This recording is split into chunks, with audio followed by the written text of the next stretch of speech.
vejo uma identidade muito forte do modo em que vocês se integram, né?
Que lindo, que bonito, muito bonito.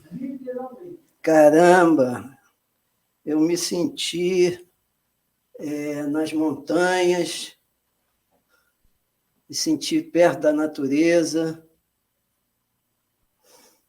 É isso aí. Temos aqui a presença de dois grandes músicos, o Vitor Cumprido, não é isso? E o nosso amigo João Santos Werneck. Isso, João Werneck. João Werneck. Comecei a me apresentar mais, assim, eu sempre pratiquei, estudei, comecei a me apresentar mais ali com uns 15, 16, aí com uns 20 e pouco eu fiz parte de 3 projetos que tocaram bastante, assim, nessa cena mais underground, assim, no Rio, uma baleia elétrica, com a FELAP e com o Projeto Verão. E desde então não parei, assim, a gente vai sempre criando coisas novas. Também comecei a fazer trilha sonora para peça, para média-metragem. E agora, nesse momento, estamos aqui com o Baixio das Almas, que já tem aí uns 2 anos e pouco que a gente está junto. Então, e você, João? A gente até tem uma trajetória um pouco parecida, assim, né? Porque a gente também, assim, na adolescência, né, começo da juventude, também me envolvi muito com um cenário mais underground, né? De banda, né? De guitarrista. Acho que nós dois somos primeiramente, viemos da guitarra, né? Somos guitarristas, né? Viemos dessa onda do rock, né? Enfim, e aí ao longo do tempo também fui conhecendo outras coisas, né? Aí o caminho foi chegando ao violão um pouco mais tarde, assim, já com uns 16 anos eu comecei a pegar um pouco ouvir um pouco um Baden Powell, né? Almir Sater, esses caras. Pegou pesado, hein? Pois é, aí você virou minha cabeça para um outro lugar, assim, né? Do violão. E aí comecei a cair dentro um pouco nesse lugar, né? Mas também tive minha trajetória como produtor musical, né? Produzi o disco da Clara Anastácia, né? E aí depois também comecei a trabalhar também com trilha sonora, com assim, todo tipo de produção assim, que envolve música. Também trabalhei com teatro, né? E eu acho que tem um pouco essa coisa parecida, né? Foi até como surgiu a nossa banda, né? O Baixio das Almas, que a gente tanto eu quanto o Vitor, a gente tinha composições para violão, né? Composições para violão que tinham uma linguagem que a gente identificava assim os encontros, né? Uma linguagem parecida das nossas músicas. E a gente sempre trocava essas ideias aí, né? Quando se encontrava, né? Tomando uma cerveja na rua. A gente, cara, vamos se encontrar e você me mostra as suas músicas, eu mostro as suas. E aí foi na pandemia, né? Foi já naquele... pandemia... Segundo ano da pandemia, né? quando tava ali abrindo as coisas, né? Que a gente combinou dele lá em casa e mostrar as músicas. Só que aí nessa, inclusive essa música que a gente tocou agora, que se chama Luizinha, né? Essa primeira música que a gente abriu. Essa foi a primeira música que a gente fez juntos. Sim. Que na verdade era uma música do Vitor.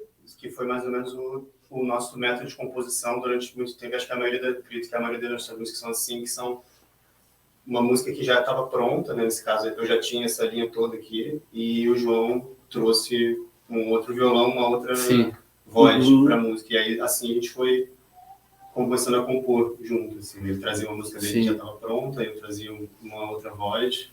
Quando você fala em um outro violão, é um violão de cordas de aço, né? Sim. E isso realmente muda a sonoridade de uma forma ótima, né? Porque o violão de nylon, que é o seu, né? Ele já tem uma acústica mais encorpada, né? Mais aveludada. Sim. E o violão de aço não. O violão de aço já abre e diz para que veio. Um pouco mais de fundo. Exatamente, mas a combinação dessas duas sonoridades me remeteu para um lugar da natureza. Você falou do Almir Sater, né? Baden Powell, que já é uma outra levada. O próprio John Ferry também, que a gente estava mencionando, que Sim. foi esse cara que deu a mesma coisa que o João, que deu essa abrida de cabeça, assim. Também é um cara que você vai ouvir as músicas dele e você imagina que você está num rio, né? Nas montanhas, no pântano, assim. E foi muito legal isso que você falou no começo da música, que eu acho que a gente tem as nossas músicas têm um pouco essa coisa de trazer uma paisagem, assim, né? Não todas, mas grande parte delas tem esse elemento meio visual. Magético, né? Assim, meio cinematográfico, assim, acho que tem um pouco disso. Isso é uma coisa que as pessoas falam muito pra gente depois de assistir, assim. É muito legal, assim. As pessoas falam depois do show, não, fiquei fechando os olhos e imaginei isso, imaginei aquilo, imaginei isso. Quase como você falou. Tem esse efeito. Acaba tendo esse efeito, assim. Que bacana isso. E essa coisa que você falou do violão de aço foi muito espontâneo, assim, porque na época que eu encontrei o Vitor, porque eu também comecei no violão de nylon, né? E aí, em 2020, quando começou a pandemia, eu peguei um violão de aço, eu nem tinha um violão de aço, né? Eu peguei um violão de aço, um Delvec, um antigo, emprestado com um amigo, e aí eu fiquei tocando noites e noites adentro, assim, estudando violão de aço, e eu acabei entendendo que tinha um caminho, assim, de uma linguagem que eu gostava ali. E foi na época que a gente começou a tocar, então, no primeiro ensaio a gente já fez nylon e aço, e a gente já entendeu que era alguma coisa ali que vale a pena da uma gente linguagem, assim, né? Que até chegou no início, a gente testou de fazer algumas coisas com 2 nylons, assim, mas a gente entendeu que... Ou até 2 aços também, que ele também tem um... Mas acabou que a gente entendeu que a linguagem era essa, assim. E aí, todas as nossas músicas, o Vitor toca violão de nylon e eu toco violão de aço. E muitas delas são nesse processo, né? Eu componho uma música sozinho em casa ali... que a princípio parece que já está pronta, mas aí eu trago, aí o Vitor vai e bota uma melodia cruzando, ou dobra uma coisa e faz, e aí a música toma esse lugar, né? Essa música Luizinha, na verdade, originalmente ela era só a parte do Vitor ali. E ela é exatamente isso que eu tô tocando, eu não tem nada, assim. E aí eu botei esses fraseados, assim. Então acaba que é legal esse processo também é um processo até de desapego, né? Porque você compõe a música, e aí de repente você também bota ela para jogo ali, e ela vai se transformar, e às vezes... vai mudar, né? Enfim. É uma coisa que a gente conversa muito também sobre o que isso significa musicalmente, assim, porque fica difícil de você colocar nessas músicas qual é a voz principal ali, quem é o violão que está liderando, porque ela já foi composta como um violão solo, e aí entra um violão do João, como esse violão do João, que é totalmente melódico, está fazendo melodia. Então você fica meio que com duas vozes principais, assim, né? Tira um pouco esse lugar de ter um acompanhamento e um violão solo, enfim. Eu acho que é uma integração total aí. Não tem um que é melodia, o outro que é harmonia. Eu vejo uma identidade muito forte do modo em que vocês se integram, né, na música. Me fala um pouco Baixio das Almas.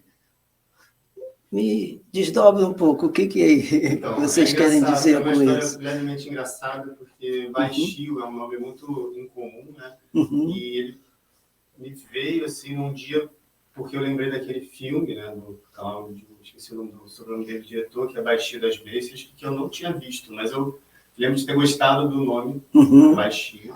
E eu estava nessa época de, né, cara, qual vai ser o nome? Que a gente demorou muito para decidir qual vai ser o nome. E aí, um pouco, acho que talvez por essas nossas músicas, essa música que a gente tocou foi a primeira música, né? Então, as nossas primeiras músicas tinham esse quê bem mais etéreo, bem mais aéreo, assim, talvez. E aí, me definiu Baixio das Almas. E aí, depois, a gente foi pesquisar o que significava Baixio, porque a gente não sabia exatamente, né? E aí, tinha uma ideia, né? Mas assim, tinha uma ideia sabia que tinha alguma coisa a ver com água. Assim, passava uma coisa de água, mas também passava essa coisa de, para mim, passava uma coisa meio de vale, de montanha, né? De ter uma... E aí a gente foi descobrir que era tecnicamente, né? É uma água represada, se tem uma água corrente, tanto salgada quanto doce, e que formam essas águas represadas em volta de pedras. Então fica uma água parada ali. E é um lugar que você tem vida, que fica sendo criada, né? Porque você tem uma correnteza e ali você consegue ter um espaço para a vida nascer. Então tem sapo, peixinho... São esses trechos rasos de água parada, assim, dos rios, ou de uma bancada no mar, assim, onde circula a vida, né?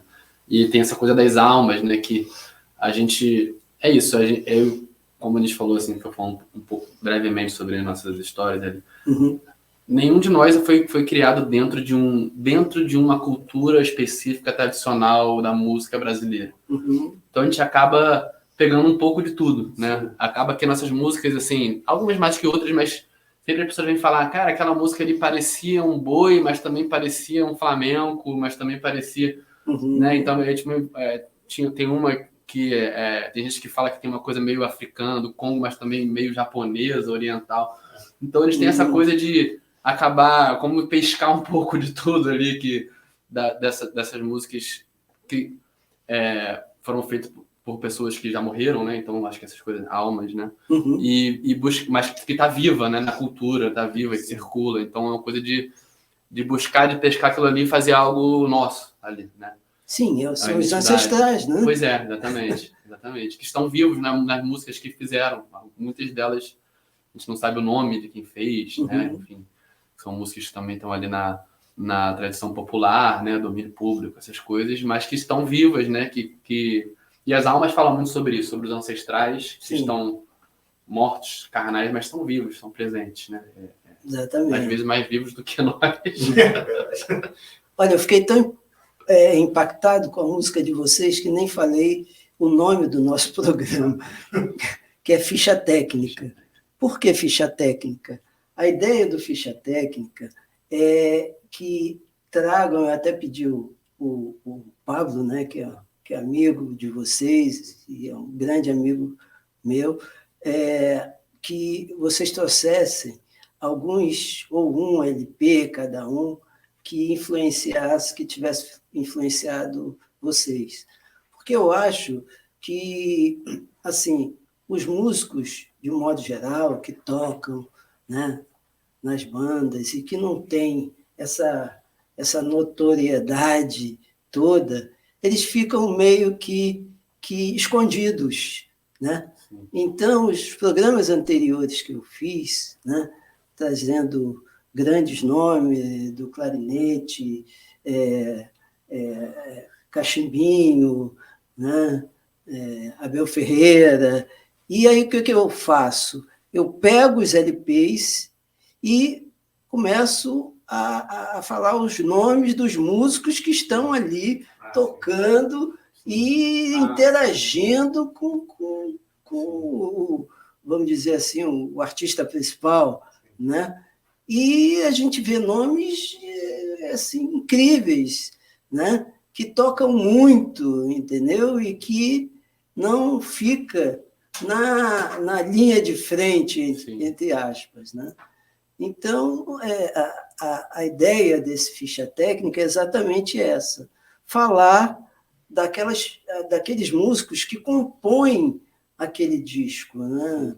Não tem mais LP, né? Se bem que está voltando, né? De uma certa forma, né? O LP está aí, agora é tudo streaming, né? É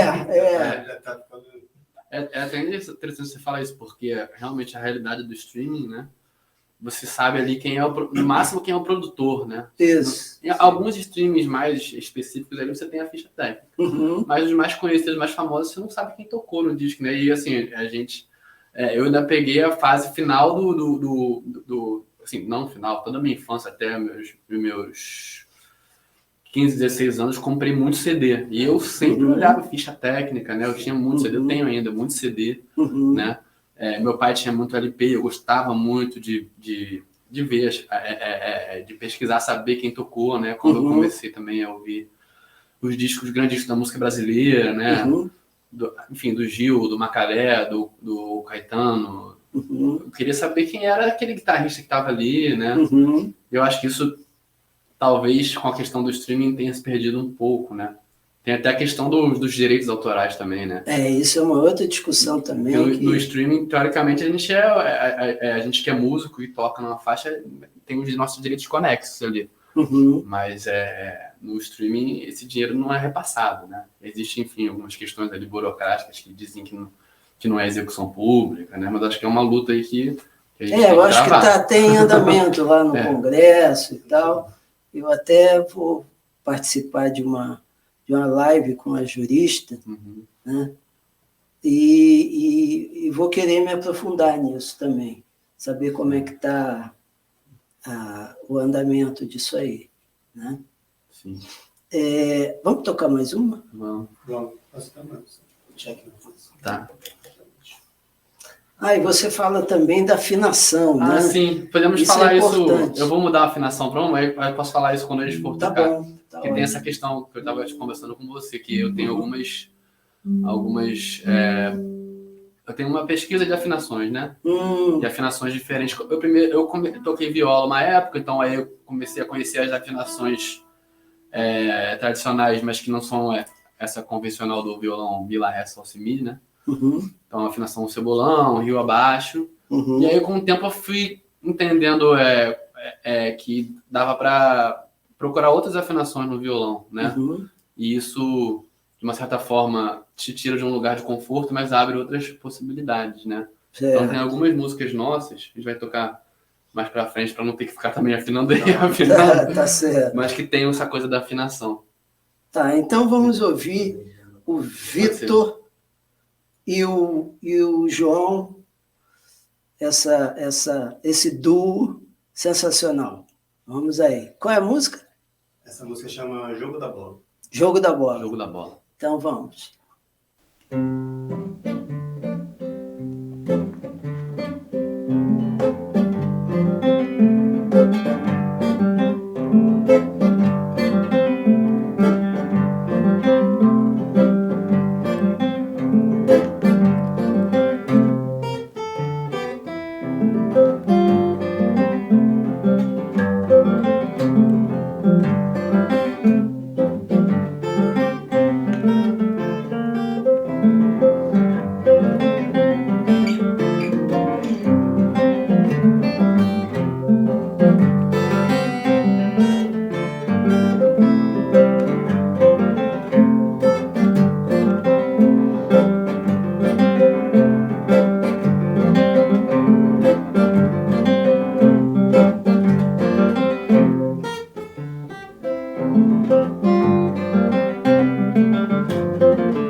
estão de parabéns, porque a música é uma linguagem definida, né?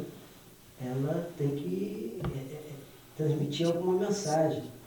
E vocês têm uma precisão sonora que nos remete a essa mensagem, né?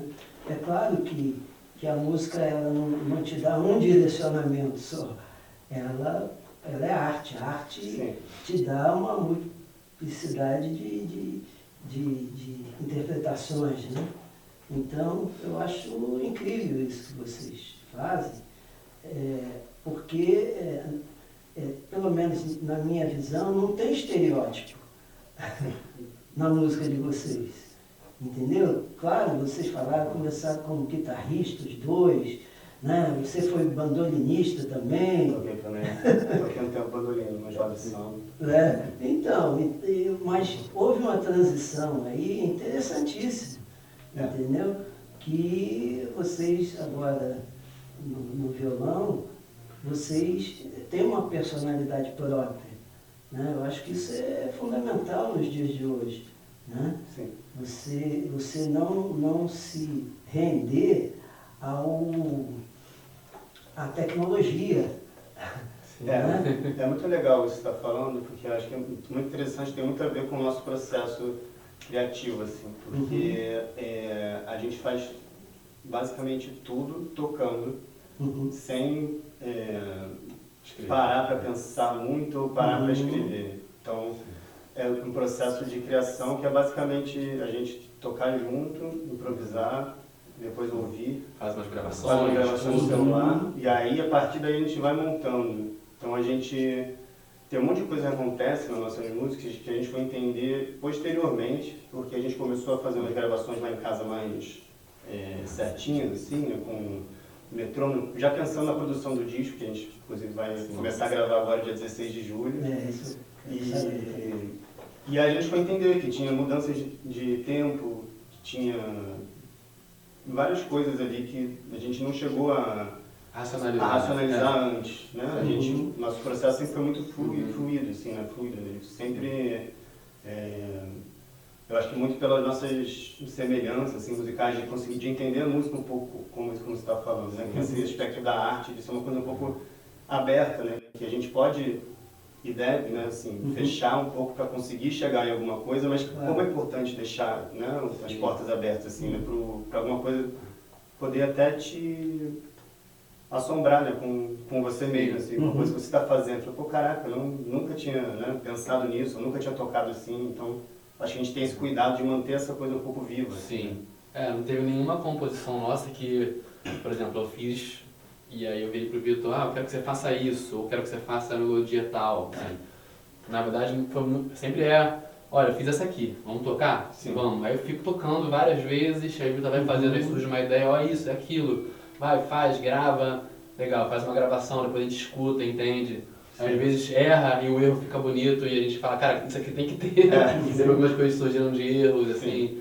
E é isso, é interessante isso, porque nada foi sistematizado antes, é sempre tocando, né? É sempre quase improvisando e aí pegando as ideias que são mais que a gente gosta mais depois e dando aquela arrumadinha. Assim. Mas a inspiração de vocês precisa de um ambiente específico ou qualquer lugar tá bom? Olha, tem essa coisa assim, é uma música. A nossa música acho que é uma música para se ouvir, para se contemplar, né? Assim, a gente até tem tocado por aí e tem alguns lugares que a gente entende que funciona, mas sei lá, a gente fez o nosso primeiro show foi no segundo show, foi num bar, no Bar do Moreira, que fica em Santa Teresa, que é um bar que a gente frequenta, o Vitor até frequenta há mais tempo lá.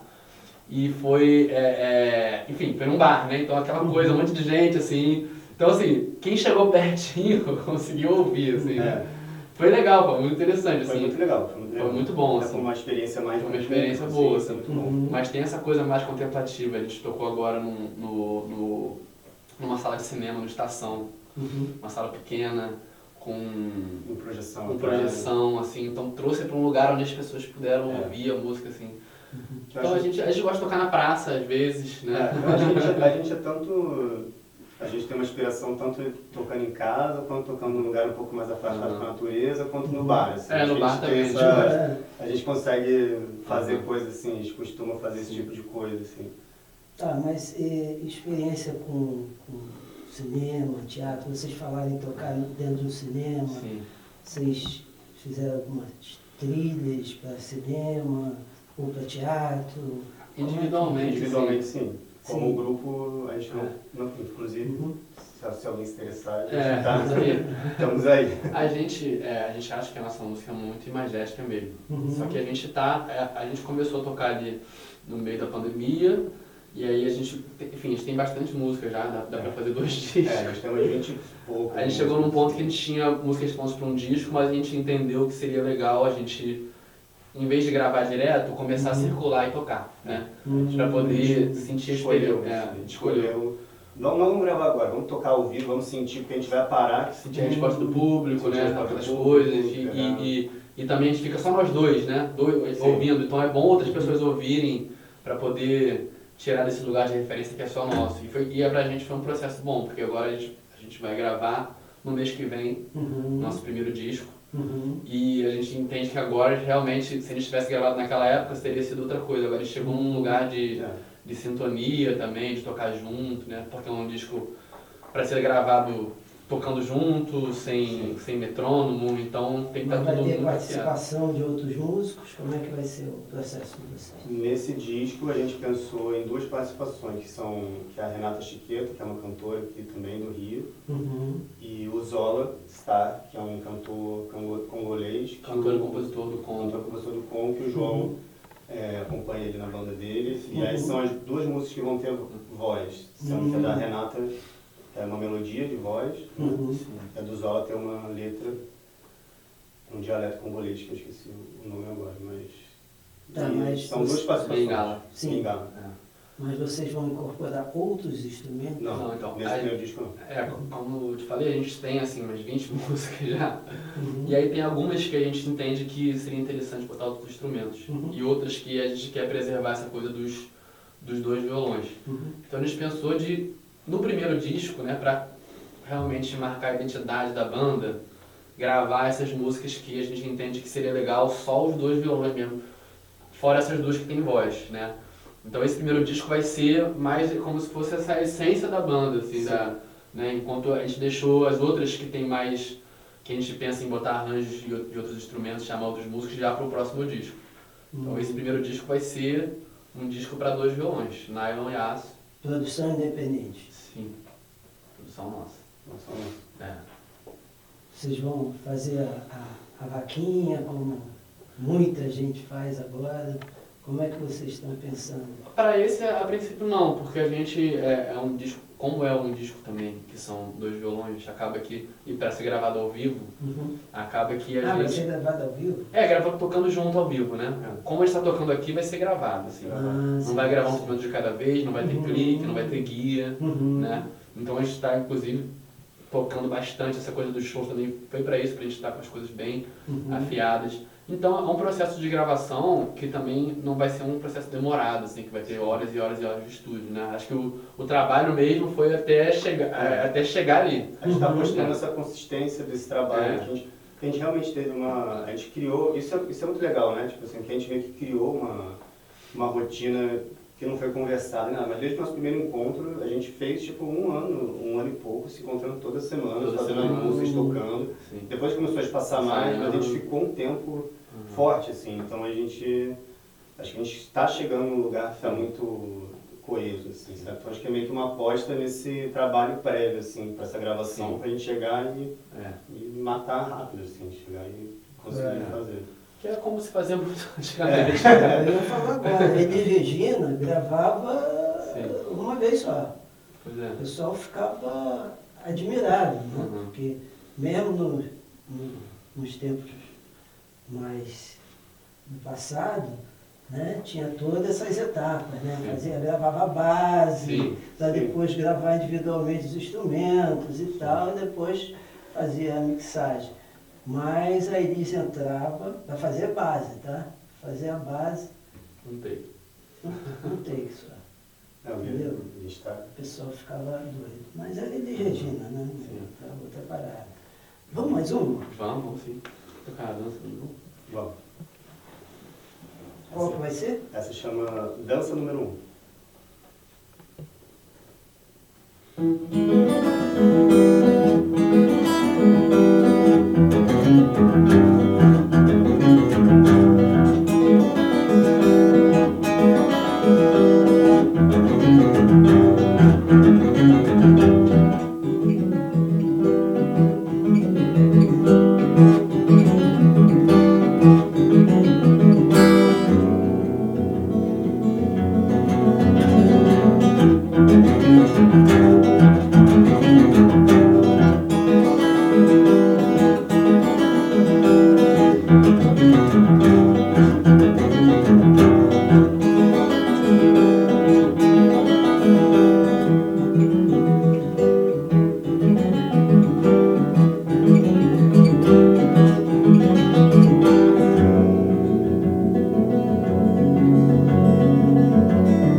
Muito legal, muito legal.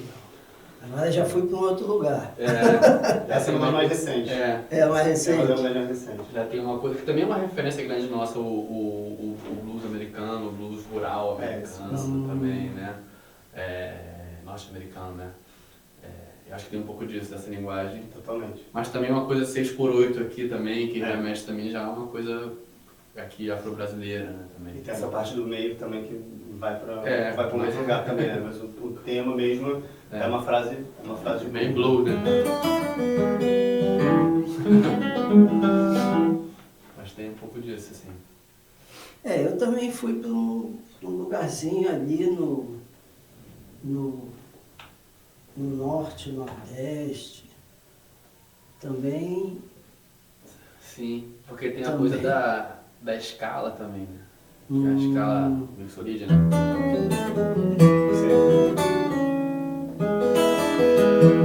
Verdade. Tá vendo? Você pega um pouco de... Vai fazendo essa mistura aí. Essa viagem que é fundamental. Então, me fala um pouco mais dos dias de hoje, a música de hoje, porque vocês estão num caminho muito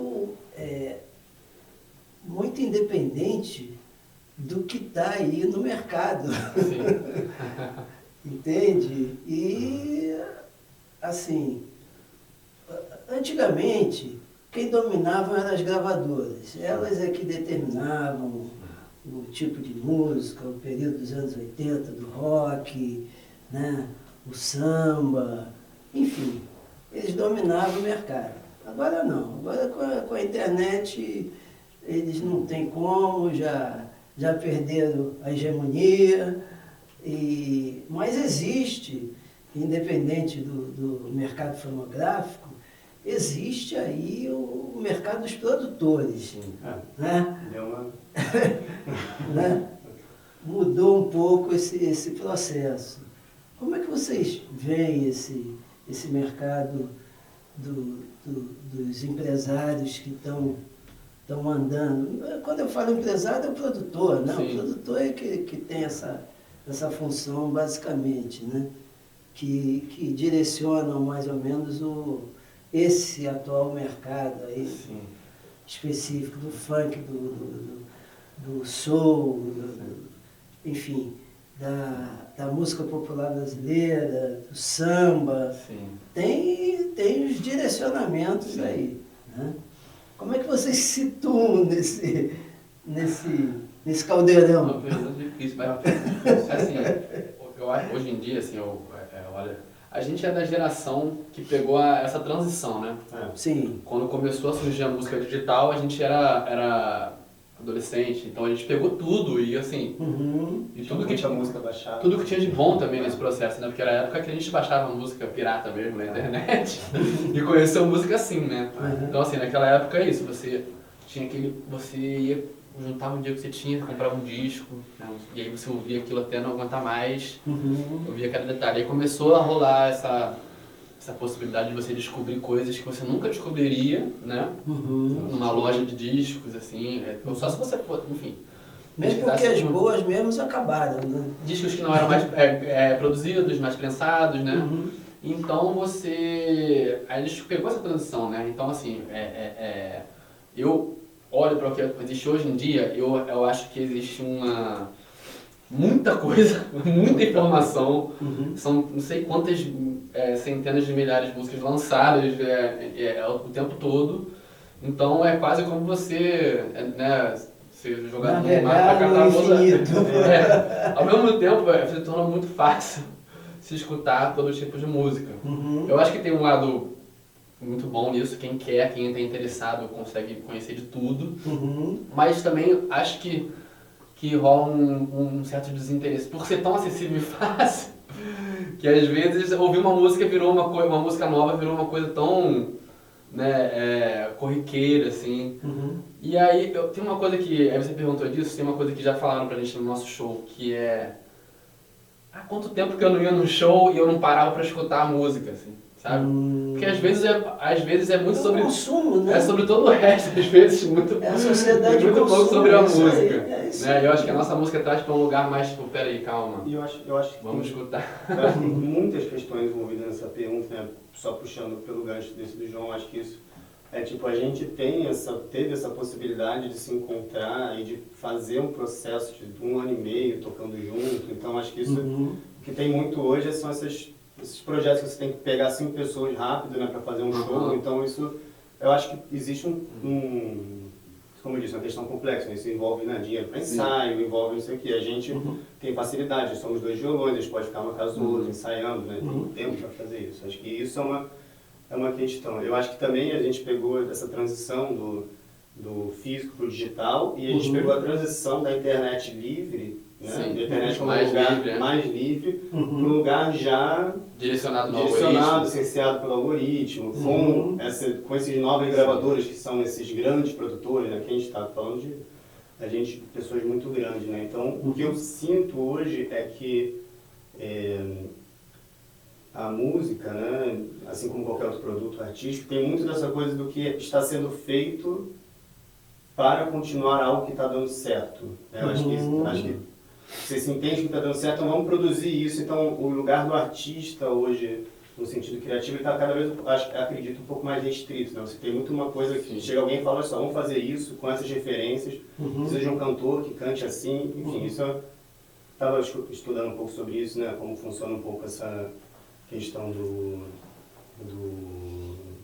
desse sertanejo mais pop, assim, né? Que são grandes produtores que entendem o que está acontecendo, querem um cantor desse jeito, um cantor desse, enfim, não generalizando para tudo, mas assim, é um mercado que está se formando, né? A gente está vivendo essa consolidação desses novos gigantes, né, de música. E a gente nisso, voltando para a gente, tipo assim, a gente está aqui fazendo o que a gente está querendo fazer, buscando, A gente busca muito edital, a gente busca muito espaços independentes para tocar, pensando em mandar para selos de fora também, que tem interesse nesse tipo de música. A gente está realmente fazendo um trabalho independente, tentando cavar algum espaço.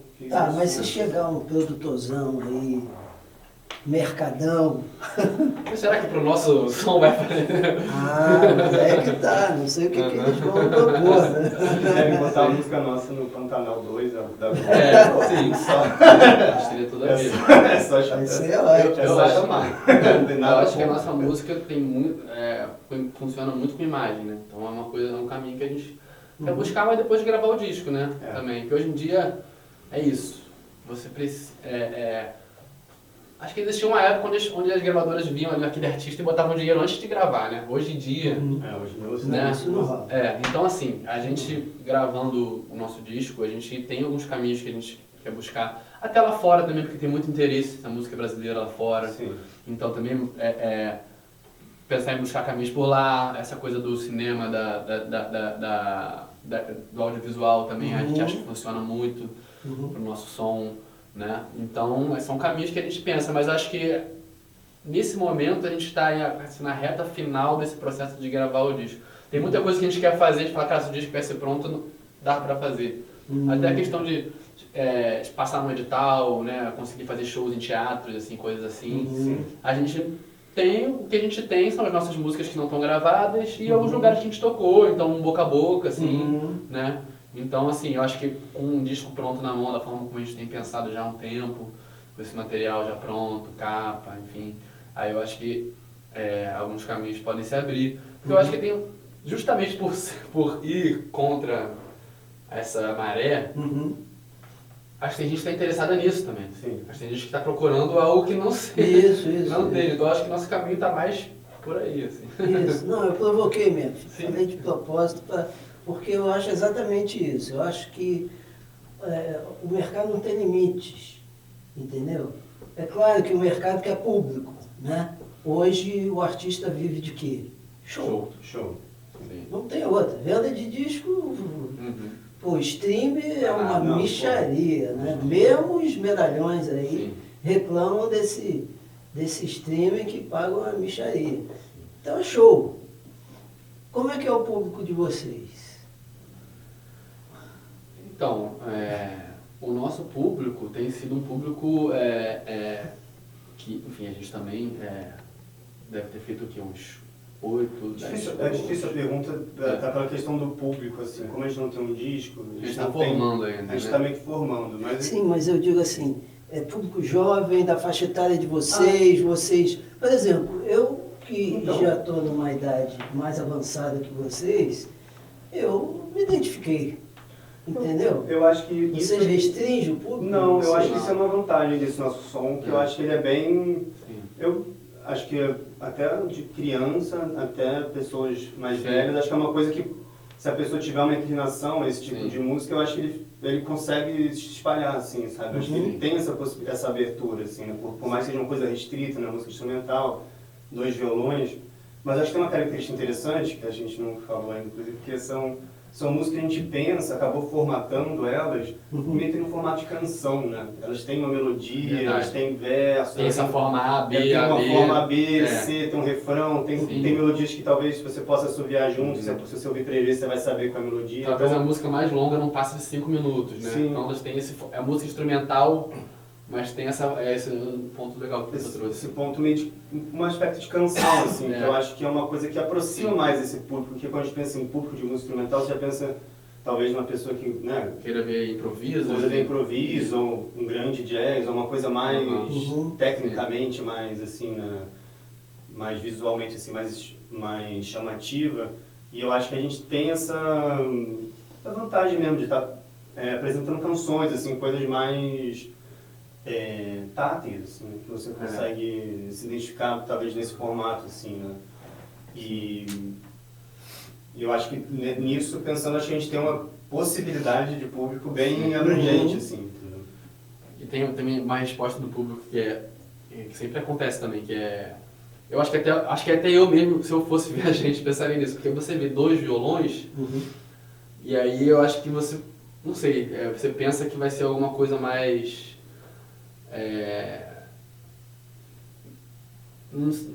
como se fosse uma base, alguém solando, uma base, alguém fazendo melodia, né? E eu acho que eles têm essa coisa que a gente construiu muito esses arranjos, né? Então acaba que... E ele trabalha muito com essas duas últimas, inclusive, trabalha muito com polirritmia e essas coisas, assim. Então acaba que é uma canção que cresce, assim, né? Você olha, são 2 violões, mas quando toca, eu acho que tem uma coisa que... Cria uma certa impressão, assim, de caraca, são 2 violões, né? Mas faz um som que a gente acha... Tanto é que a nossa ideia de primeiro disco é gravar só o violão, porque a gente acha que é bem preenchido o som, sabe? Nesse sentido. Vocês, agora com esse lançamento, vocês são instrumental, certo? Sim. Mas vocês no início falaram que iam botar um vocal fazendo melodia, mas sem letra. Tem uma música que vai ser só a melodia e uma outra música que vai ter letra. É isso, eu toco com esse músico congolês, o Zola Star, que é um músico interessantíssimo. Eu acho que seria até interessante você entrevistar ele, eu posso com certeza passar o contato dele. Que é um músico congolês, né? Ele é filho de congolês com angolano. Mas foi criado no Congo e veio aqui para o Brasil com 20 e poucos anos, em 94. Então já mora muito tempo aqui no Rio de Janeiro, então é bem carioca também. E ele toca música tradicional congolesa e música pop também congolesa. Canta em Lingala, canta também em português, né? E o Vitor fez uma música, fez uma base, né, um princípio de uma música assim, que eu falei, cara, acho que tem muito a ver com o Zola, nessa música, assim. E aí eu fiz uma parte também, e aí um dia a gente estava ali perto ali do Bafo da Prainha, ali, perto do Sal, aquela área ali, tava assistindo o show de uma amiga, e eu e o Zola estavam voltando do ensaio, então a gente tava com os violões ali, e aí o Vitor foi assistir o show.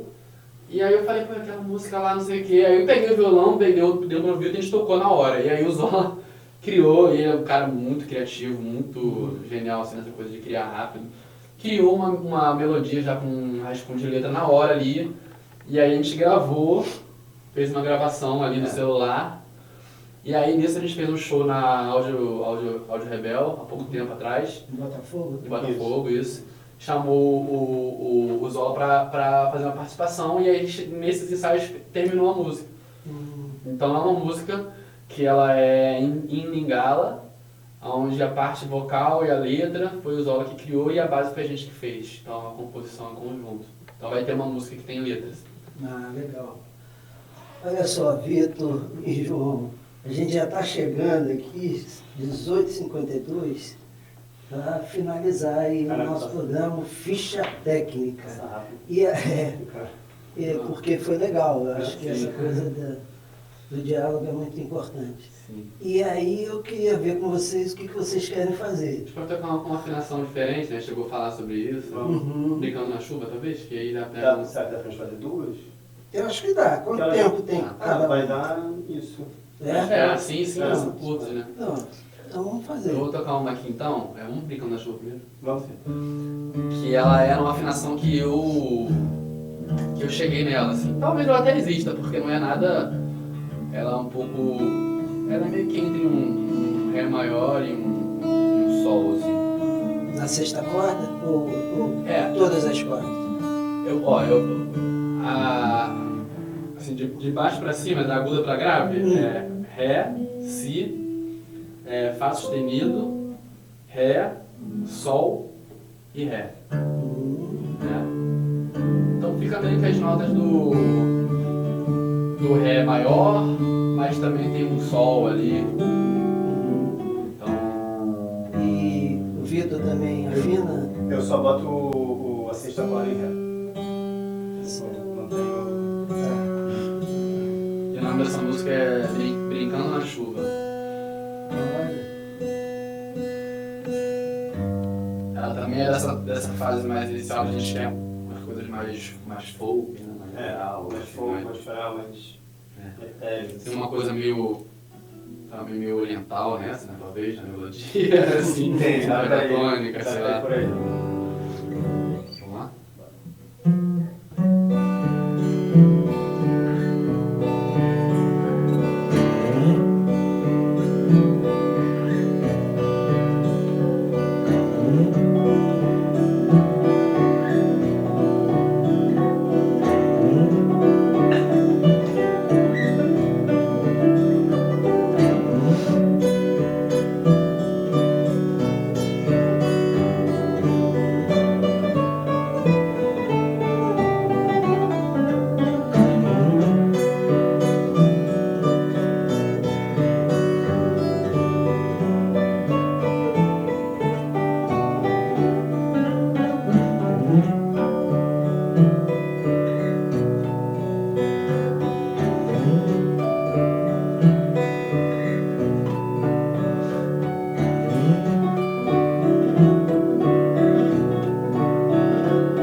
Maravilha, maravilha, muito bom.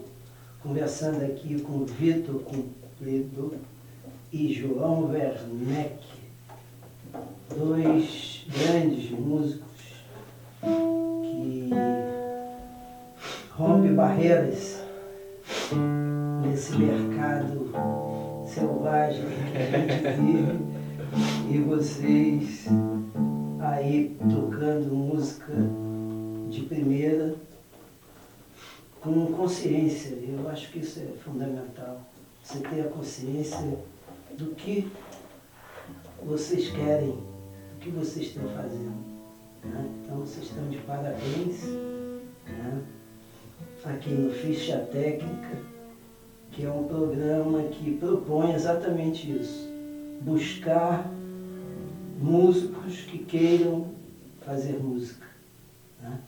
E vocês estão cumprindo aí a missão de vocês.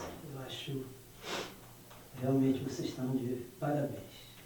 Né? Já estamos chegando no final e quero agradecer a presença de vocês aqui no Ficha Técnica e quero que vocês manifestem aí as suas considerações finais. Vocês queriam tocar mais uma música ou tá legal? Peraí, deixa eu ver aqui. Eu acho tecnicamente. Que tem uma música, se quiser. Pode tocar mais uma? Mais uma? Então, Tá. A gente toca e considera depois e o... faz a consideração antes. Eu Sim. gosto de terminar com a música. Tá. A música Legal. é Para mim, assim, eu agradeço o convite também. Para mim, eu acho que é muito importante. Foi até... Você entrevistou o Pablo, né? Na semana passada. Né?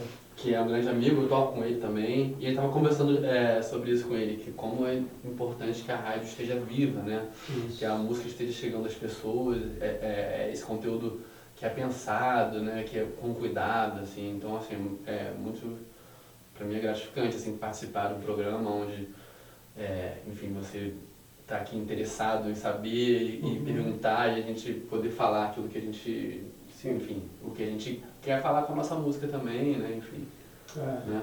Eu acho que é importantíssimo esse tipo de espaço, esse tipo de interesse. Agradecer também enormemente, não só pelo espaço, mas pelas perguntas também, pelo interesse, pelo cuidado. Para a gente é muito gratificante também, né, ver que a gente consegue chegar com isso que a gente está fazendo, esse espaço, que as pessoas fiquem tocadas, assim, porque no final também é um objetivo também, né? Claro que a gente quer tocar por aí, que a gente quer, né, ganhar de tal, mas assim, esse tipo de coisa é muito importante também, porque é isso que você está falando, né? A gente está meio que indo contra uma coisa muito grande, assim, né? Então, esse tipo de espaço, essas brechas são sempre muito importantes. Eu acho que vocês estão a favor, não estão contra não. Que ótimo. Então vamos terminar o Ficha Técnica com a apresentação aqui dos dois músicos sensacionais, né? O João Werneck e o nosso amigo, o Vitor Cumprido, que vão finalizar com que música? Vamos fazer Natalina. Natalina. Você remete ao sim. esse Acho que tem período? uma atmosfera. Tem uma atmosfera.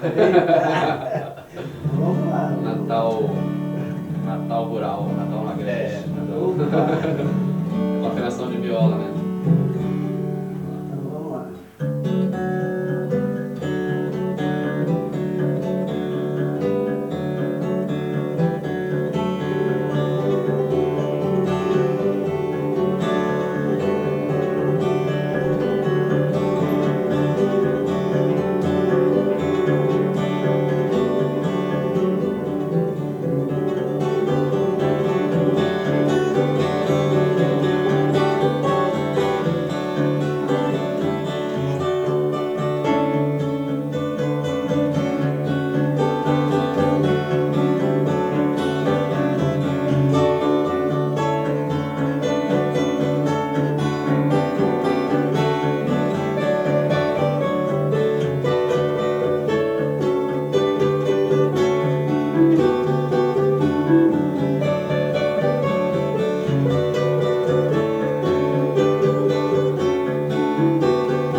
Obrigado.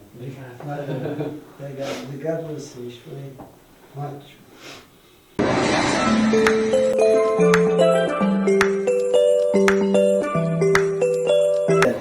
Eu vejo uma identidade muito forte do modo em que vocês se integram, né?